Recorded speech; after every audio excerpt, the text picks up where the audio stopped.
ja sam Svetlana Brkić, arhitekta. U današnjem videu govorimo o minimalizmu u interijeru. Glavna odlika minimalizma je prozračnost, svedene forme i pročišćen dizajn. Interijere rađene u ovom stilu prepoznaćete po čistim linijama, ravnim površinama i prirodnim materijalima.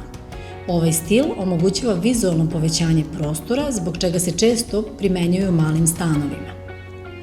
Osnovna boja većine minimalističkih interijera je bela, što ne znači da u ovom tipu interijera ona mora biti dominantna. Kroz fotografije smo vam prikazali primere u kojima je ona najzastupljenija, kao i primere u kojima je gotovo u potpunosti izostavljena. U oba slučaja, prozračnost je postignuta upotrebom prirodnih materijala, jednostavnih formi i svetlih nijansi. Ukoliko želite da prostor preuredite u ovom stilu, stavite fokus na prirodne tonove i materijale kao što su beton i drvo. Oni se u interijeru pojavljuju u vidu maltera na zidovima, koji je imitacija naturbetona, podnih pločica sa teksturom betona, kao i drvenih podova različitih tipova. Nameštaj koji prati ovaj stil može biti izrađen od drveta ili metalnih profila ukoliko je reč o komadima koji pripadaju industrijskom stilu.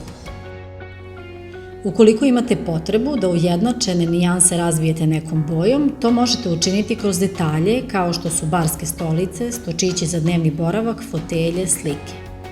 Akcentujuća boja može biti neka od jarkih nijansi kao i crna koja unosi ritam u ovakav ambijent.